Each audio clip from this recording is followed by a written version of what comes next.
Salut à tous. Bon, aujourd'hui, je vais vous parler de développement personnel. J'espère que vous allez tous bien. Moi, ça va. Mais, quelque part, je me dis toujours que c'est possible d'aller mieux. C'est évident. Il y en a qui sont très bien comme ils sont et qui n'ont pas envie de changer. Ceux-là, je dis, la vie s'en charge. Il n'y a pas d'urgence.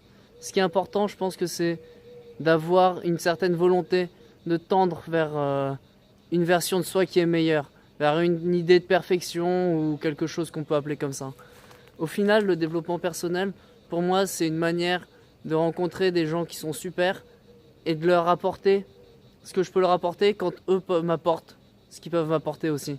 C'est quelque chose qui devrait être, à mon avis, le fonctionnement normal dans un monde harmonieux, sauf que en ville, peut-être qu'à la campagne c'est pareil, je sais pas. Les gens fonctionnent pas exactement comme ça. Et on ne sait pas, au premier coup d'œil en tout cas, savoir qui peut nous apporter quelque chose.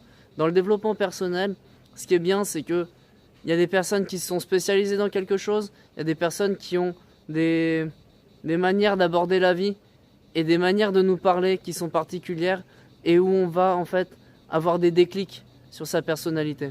Développement personnel, personnalité, c'est vraiment embrasser toutes les facettes de sa personnalité pour pouvoir être complètement ce qu'on veut être et complètement ce qu'on est dans les différentes situations.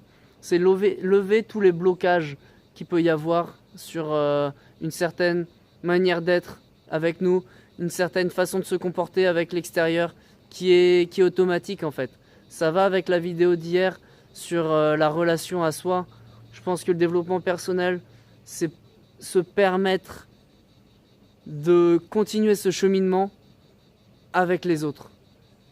Et je pense que c'est hyper important parce que ça permet d'être en contact avec d'autres gens qui sont aussi dans une certaine appréhension du monde qui va être vers une progression et qui va être vers quelque chose de mieux.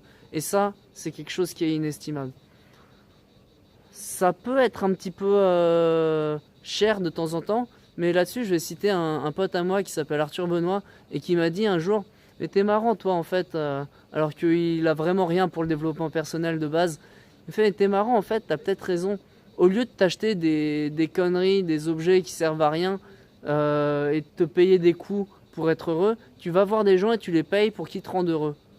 Et au final, c'est vraiment ça un petit peu le développement personnel. C'est pas eux qui nous rendent heureux, mais c'est eux qui nous permettent de travailler sur nous d'une certaine manière pour ensuite être heureux. Et ça, c'est la base de toute thérapie en fait. C'est pas la thérapie qui va nous soigner, mais c'est la thérapie qui va être une opportunité pour nous-mêmes de nous soigner. Et c'est ça qui est intéressant quand on rencontre des gens comme ça, c'est qu'ils vont avoir cette présence qui va nous permettre d'aller voir des choses qu'on peut soigner en nous. Donc voilà, ça c'est vraiment quelque chose qui m'a énormément fait avancer, c'est quelque chose qui m'a fait grandir, et même si tous les âges ont leurs particularités, j'ai l'impression qu'il y a des choses que j'aurais pu apprendre plus tôt, que j'ai pas réussi à apprendre, et que le développement personnel, que la thérapie peuvent m'aider à apprendre.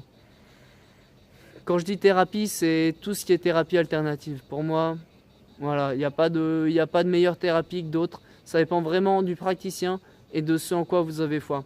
Si vous avez foi en l'acupuncture, si vous avez foi au magnétisme, si vous avez foi dans n'importe quoi, ça peut marcher en fait. Si vous avez foi en le fait de vous masser les joues, et ben ça va marcher aussi bien que prendre n'importe quoi. Ça n'a pas été prouvé, c'est quelque chose qui reste encore à prouver, mais je suis sûr que le massage de joues c'est super efficace. Bon, voilà, c'est un petit peu ce que je voulais dire. Je voulais pas vous parler du massage de joues, je voulais simplement vous parler du fait que on est dans un monde avec de plus en plus de possibilités. Avant, pour trouver un thérapeute, fallait faire 100 km en calèche parce qu'on avait entendu parler d'un druide ou de n'importe quoi. Là aujourd'hui c'est simple, on regarde des vidéos, on réserve un rendez-vous et puis on va faire de la danse thérapeutique avec Cyril Chantreau ou May Kazan. Et à chaque fois on va trouver quelqu'un qui va avoir sa manière de nous accompagner dans un certain mouvement qui va nous aider à être justement qui on est. Voilà, ça c'est vraiment ce qui m'a énormément apporté ces 3-4 dernières années. Et si vous arrivez à trouver quelqu'un qui vous parle, voilà, allez faire un stage avec lui, allez faire un voyage avec lui, essayez de trouver ça. Bon, vous êtes le meilleur pour la suite, portez-vous bien.